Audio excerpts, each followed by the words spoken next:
Hello, my name is Joseph Parisi, and this is the Not on Tobacco program. The Not on Tobacco program, or NOT, is a tobacco cessation program intended for teenagers ages 14 to 19. The primary goal of NOT is to help participants quit smoking. The program consists of 10 50-minute sessions of same gender groups of no more than 10 people with the same gender facilitator. With the basis of social cognitive theory, the topics of each session were getting pumped up, which is motivational issues, me without my smokes, which is stress management, smoking history, and nicotine addiction, mind and body before, which is physical and psychological as well as social effects of smoking, the big day, preparing to quit, pointing it out and keeping it out, which talks about the urges, cravings, and relapse prevention, mind and body after, stress management and healing, standing up to friends and family, which is about dealing with family and peer pressure, and tuning in slash tuning out, which is volunteerism and recognizing social, cultural, and media ploys.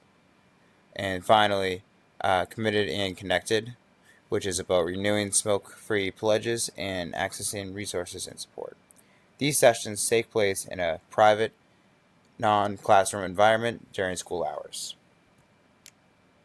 At the end of this presentation, you should be able to identify and describe the determinants of health and social factors that affect the NOT program, understand the infrastructure of the program, explain strong marketing and delivery strategies for NOT, and identify conflicting politics and ethics that may limit the effectiveness of the NOT program. Because the study is based on the social cognitive theory, the program is very heavily based around the social aspects of smoking and smoking initiation. In fact, one of the sessions focuses specifically on the social aspects of smoking. In addition to this, social support through media could be useful.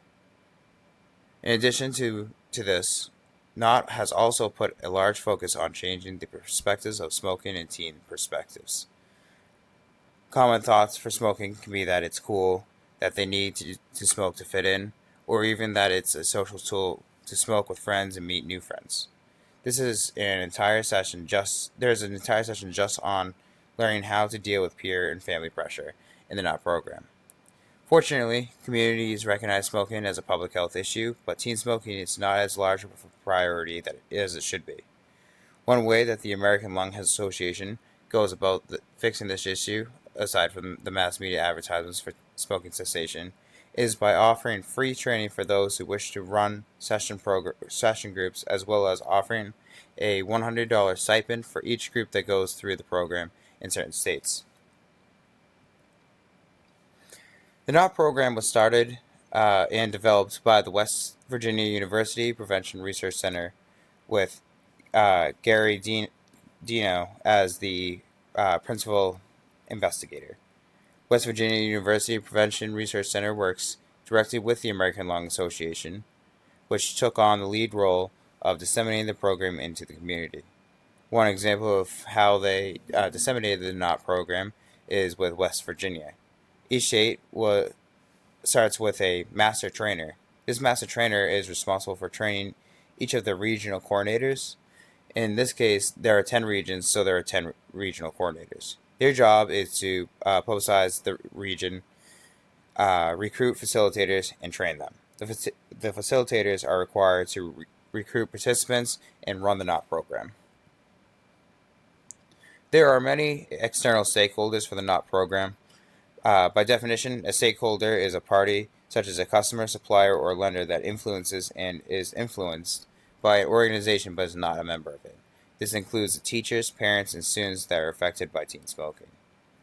The NOT program can have a large effect on all of these people, either directly or indirectly. For example, someone may be a parent of a student that is participating in the NOT program. This can be considered a direct effect of the NOT program on their life. On the other hand, a teacher that may not have any students in the NOT program may notice a difference in the attitudes and opinions of other staff and students change towards smoking, indirectly affecting the life of that teacher. In order to successfully develop and implement the program, two key resources were required: schools and volunteers. Schools were required in part to advertise the NOT program. In addition to this, the program is based in a school setting during the school day. In addition to this, one can sign up to become a facilitator with free training in certain states on the respective state American Lung Association website. In Colorado, for example, they even offer a $100 stipend, as mentioned earlier, for each group that is facilitated. In terms of funding, most, if not all, of the funds come from the CDC, West Virginia Department of Education, National Office of the American Lung Association, and the American Lung Association of Florida. This all being said, however, I was unable to find the amount of the funds that were given individually or as a whole. As for the ethical concerns associated with the development and delivery of the NOT program, one major issue that sticks out is the timing of the sessions. Because it is presented during school hours, one must justify that the program is more beneficial than the classes that the students are being removed from. Because of this, some parents and teachers may be against the program. However, it's accepted by most. Others that may be against the NOT program are those that believe in a different type of quitting, such as John R. Polito, who founded Why Quit, which is a forum that focuses on quitting cold turkey. Overall, however, the program has very few ethical concerns. The factors that lead to teen smoking can be broken down to three categories: social, economic, and political. Firstly, according to the CDC, a lower socioeconomic status, income, or education is associated with higher teen smoking. Also, teens exposed to tobacco advertisements are more likely to try smoking tobacco. Thirdly, is the social factors. This could be anything from parents who smoke or are not supportive to friends uh, and the cool kids who smoke, making it look much more desirable and appealing. These factors are taken into account by the NOT program. This is There is an entire session that focuses on just how to stand up to peer pressure from both friends and family. In addition to this, the amount of money that is put into smoking is discussed, and the amount saved from quitting or reducing smoking is explained within the program. One of the most important aspects of marketing is to focus on reaching out to the correct target audience. With the NOT program and adolescent smoking, the target audience especially includes teachers, school administrators, students, and parents. One way to approach this is by starting at PTA and town hall meetings. By getting teachers and administrators on board with supporting NOT, requesting to put up posters in schools and classrooms would be an ideal next step. In addition, many communities have an unofficial smoker's corner, which is usually some corner street or end of a road where kids gather to smoke together. Placing posters in an area such as these may be what a student needs who has been considering quitting to finally take that first step. Moving on from posters, running a sign up drive at family friendly locations and schools could both encourage individuals to volunteer to help fight for smoking cessation in the NOT program. Ideally, but not always practical, having participants who have success stories from going through the NOT program would increase motivation and morale for everyone. So a marketing strategy is only as successful as the efficacy of the communication of information. In this case, there are three questions that must be answered fully to get the community buy-in. The first one is, why is it so important? Concern is an important tool to use when marketing for a disease treatment or intervention because it brings to light the dangers of said disease. In this case, it is crucial to stress the dangers or how dangerous smoking is.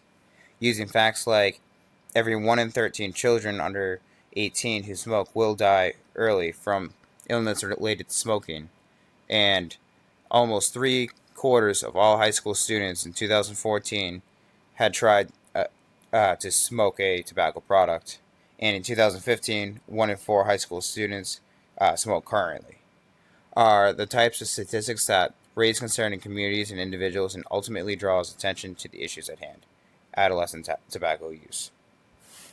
The next question is, how does it apply to my community? One way to answer this is 90% of adult smokers tried their first cigarette under 18. That means that the large majority of adult smokers were adolescent smokers that either quitted and started back up or had never quit in the first place. By getting adolescents the help they need, it will lead to less adult smokers too. This means cleaner streets with less cigarette butts, healthier environments, and an overall healthier community. The last question is arguably the most important. Does it work? Without providing evidence of success, communities will be very hesitant to invest time, labor, and money into any program. It is crucial to include that the NOT program is 2 times more effective than control groups in successfully getting youth smokers to quit, according to a review that included 16 different studies across 5 states and included 6,130 students. There are 3 take-home questions to be answered. Why was it successful? How successful was it? And how adaptable it is from one community to the next. What made the program successful is the unique approach for helping adolescents to quit. Unlike the more traditional means, the NOT program focuses on first preparing them to quit by talking about motivational issues and stress management, and talking about the effects of smoking addiction, and the history of smoking. Following this, there's an entire session focusing just on preparing the adolescent to quit.